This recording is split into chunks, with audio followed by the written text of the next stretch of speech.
만명 아가씨의 사랑. 하늘은 드높고 달은 밝았다. 이때 만명은 5층탑의 둘레를 3번 돌기 위해서 다시 한번 옷깃을 여몄다. 그리고 고개 숙여 공손히 절했다. 이것은 옛날부터 내려오는 한 줄기 풍속이기도 하다. 8월 보름날 밤이면 황룡사 5층탑을 돌면서 자기 소원 3가지를 외우며 기도를 드린다. 왠지 외로워지는 허전한 마음을 안고 만명랑은 이렇게 황룡사의 5층탑을 찾은 것이다. 구름 한 점 없이 맑게 개인 가을 한철의 서랍을 도성해도 변화 많은 추색이 수정을 깃들여준다. 그러나 해마다 풍년 들어 신라국 만 백성이 강구연호를 구가하는 가운데 8월 대보름의 명절을 맞고 보니 명랑한 분위기 속에서 뛰는 젊은이들은 보다 더 마음이 즐겁기만 했었다. 그런데 웬일인지 마당 구석을 쓸고 다니는 낙엽 소리까지도 전과는 달리 만명랑의 가슴 속에 외로움을 더해주는 것만 같았다. 그런 외로움을 잊으려고 만명랑은 그의 몸종 하나와 황룡사로 나갔다. 그리하여 찬란한 이 나라 문화사를 말없이 자랑하고 섰는 5층 탑 앞에 이르러 조용히 탑의 주위를 도는 것이다. 사방은 온통 고요했다. 달 밝은 밤, 고요한 밤.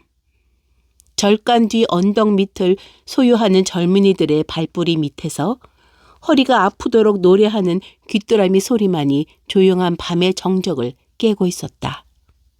만명 아가씨는 3가지 소원을 빌었다.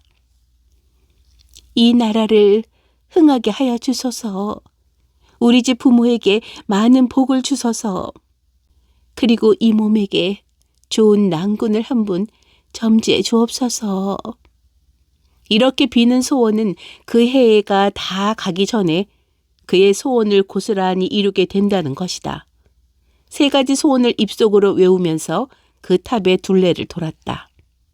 그리고 이어서 3번째 마지막 한 바퀴를 돌려고 할 때 뜻밖의 반대쪽에서 돌아오던 한 무사와 서로 마주쳤다. 주춤하는 사이에 두 남녀의 시선은 부딪혔다. 어머나! 소리치며 쳐다보는 만명처녀의 정신이 아찔하였다. 우연히 정말 너무나 우연히 마주친 두 남녀. 그들은 순간 고개를 수그리곤 탑을 끼고 돌았다.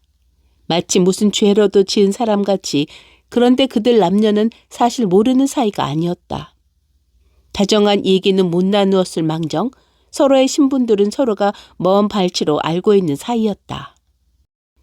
두 사람의 이 우연한 만남은 그들이 헤어져 돌아선 후에도 계속 만명의 가슴을 두 방망이질 치게 했다.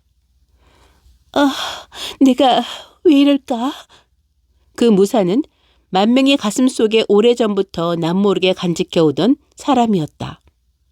밤에는 꿈속에서, 낮에는 봄볕하고 아른거리는 아지랑이 속에서 항상 가슴 속에 존재했던 한 남자는 바로 오늘 밤 정녕 이날 밤 5층 탑을 돌다가 만난 서현 공자가 아니었더냐. 그는 가락국의 수로왕 12세의 손인 동시에 오늘 신라 조국의 힘있는 기둥인 서현 공자로 장차 이 나라의 위대한 인물이 될 백전백승의 용감한 장수더라. 그러한 공자를 이날 밤 여기서 만나게 될 줄이야. 만명의 가슴은 기쁨으로 두근거렸다. 몇 달 전 늠름한 장군의 모습으로 만명의 집에 찾아온 일이 있는 서현 공자였다. 이날 밤 황룡사에서 만난 서현 공자의 씩씩하고 슬기로움에 넘쳐 보이는 그 모습은 인생의 봄을 맞은 만명의 가슴 속으로 깊숙이 파고 들어갔다. 이렇게 하여 만명의 뛰는 가슴 속에서 서현 공자의 영상은 잠시도 물러설 줄 몰랐다. 그래서 만명은 항상 남모르는 안타까움으로 나를 보냈다. 그런 일이 있어 어느 날 밤 또다시 만명은 황룡사의 5층 탑을 찾았다. 아무도 오라는 이 없는 만명이었으나 자꾸만 가고 싶은 만명의 마음은 다시 그의 몸종을 데리고 황룡사로 나간 것이다. 두 번째 탑을 돌고 다시 세 번째 탑을 돌고 있을 때였다. 이상하게도 다시 부딪혀지는 한 남자가 있었으니 다름 아닌 서영 공자였다. 그것은 역시 기대할 수 없었던 기적이었다. 다시 한 번 부딪힌 두 사람의 눈길. 반가운 생각 같아서는 금방 그의 가슴으로 뛰어들어가고 싶은 심경이었다. 그러나 여자의 수줍음은 그대로 돌아설 수밖에 없었다. 순간 다정한 목소리가 들려왔다. 만명 아가씨, 여기서 또 만났군요. 이렇게 말을 걸어주는 것이 아닌가? 만명의 순진한 마음은 서영 공자, 미안합니다. 아무 잘못도 없으면서 무의식 중에 나온 소리였다. 모기 소리만한 이 소리에 서영 공자는 용기를 얻었다. 만명 아가씨, 내일 저녁 여기서 다시 만나 주시겠습니까? 하고 대담하게 나왔다. 이 물음에 만명도 그보다 못지않은 용기를 얻었다. 네, 그리하오리다. 만명은 자신의 생각으로도 알 수 없는 대담에 놀랐다. 서연의 유유한 목소리는 다시 말을 이었다.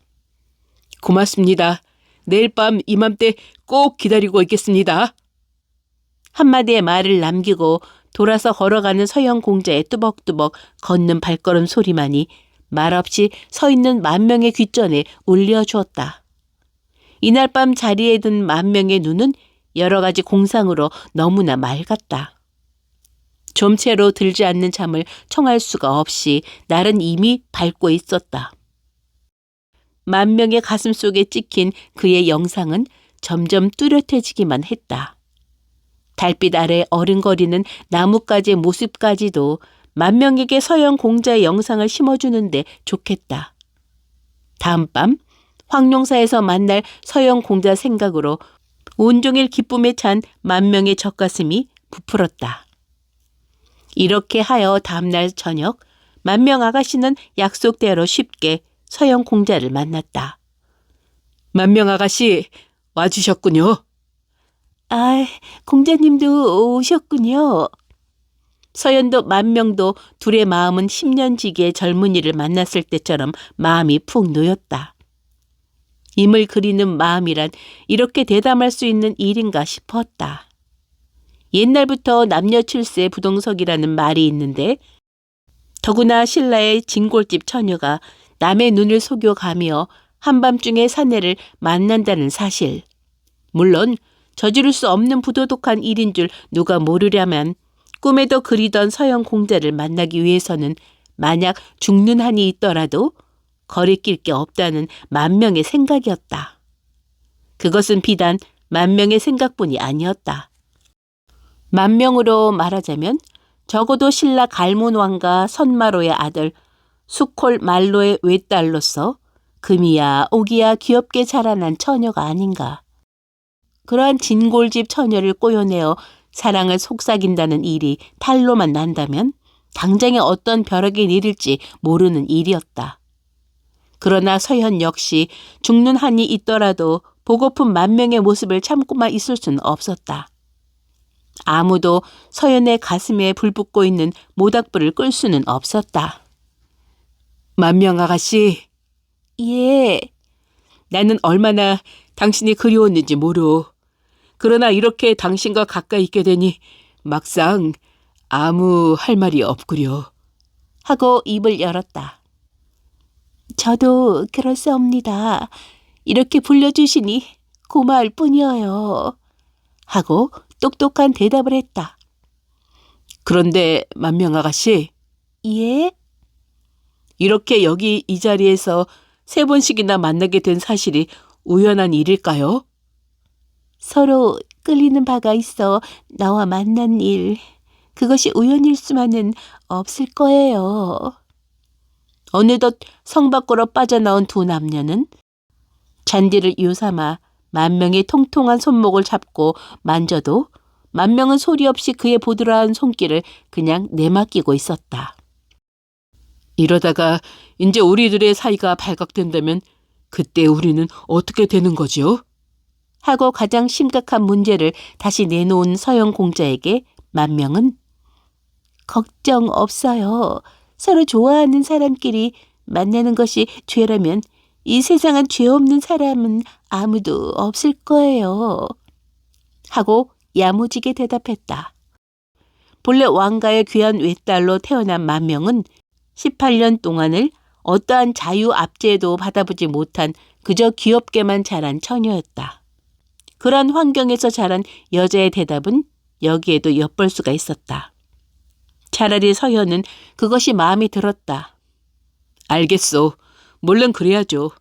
나도 나대로의 굳은 뜻이 있으니 우리는 누가 뭐래도 서로 정을 변치 말도록 합시다. 하면서 시원스런 대화에 오고 가므로 이 두 남녀의 오가는 정에 이 밤이 깊어가는 시간은 아쉽도록 빨리 흘러갔다. 그럴수록 이 두 남녀의 젊은 가슴은 아쉬움으로 내리누르는 듯 흐뭇한 행복으로 가득했다. 그 뒤에도 두 사람은 자주 만났다. 안압지도 찾아가 거닐어 보고 옛 성터를 소풍 삼아 다녀오기도 하였다.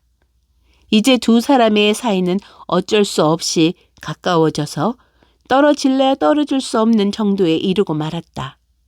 따라서 두 사람은 자기들의 장래를 굳게 다짐하곤 하였다. 그러나 세상은 그들의 사랑을 그대로 내버려 두지 않았다. 서민도 아닌 왕가의 아름다운 처녀를 사람들은 그저 둔한 눈으로 보아 넘기는 게 아니었다. 우선 아버지도 계시고 어머니도 계신 만명이고 보니 부모들의 조급해 하시는 일은 당연한 일이다. 더구나 진골집 미녀로서 이름난 만명에게 날마다 출입하는 매파들로 문턱이 다를 정도였다. 그러니까 수컬마러 내외 또한 날마다 좋은 사익감을 고르느라고 신경을 곤두세웠다. 무남 동료의 남편감을 고르느니만큼 그만큼 온 정신을 다 쏟았다. 그렇게 하여 하나 걸려든 것이 바로 원득이란 총각이었다. 원득의 나이는 만명보다 2살이 위인 20이었고 똑같은 진골집의 귀공자로서 역시 미남이었다. 집안도 훌륭하려니와 부자였으며 워낙 공부를 많이 하여 문명이 높은 총각이니 신랑감으로 나무랄 데 없는 훌륭한 자리였다. 그래서 어머니가 먼저 만명을 불러 그런 말을 전해주었으나 만명은 들은 척도 하지 않고 뾰족한 대답과 함께 짜증을 내는 것이었다. 누가 어머니대로 그런 걱정하래요? 나는 나대로 생각이 있으니 내버려 둬요. 워낙 귀엽게 자란 딸이라 어머니에게도 어렵지 않게 일축을 하는 것이었다. 어머니뿐이 아니었다. 한 번은 아버지의 부름을 받았을 때다. 예, 만명아, 내 말을 들어라. 남문한 대가로 말하면 가문으로 보든지 세도로 보든지 또 신랑될 원득 총각의 용모로 보든지 어디 하나 험잡을 데가 없다. 그래서 너의 혼처로 그 사람을 정하기로 했으니 그리 알고 있거라. 하고 점잖게 타일렀다. 그러나 여기에 장본인 만명은 아버지 소원입니다. 제 걱정을랑 아예 말아주세요. 좀 더 두고 봐야 되겠어요. 하고 보기 좋게 거절했다. 아니, 너 그게 무슨 소리냐? 어련히 어른이 잘 알아서 할 일인데 걱정을 말라니 그게 될 소리냐? 아무 소리 말고 어른의 말대로 하는 거다.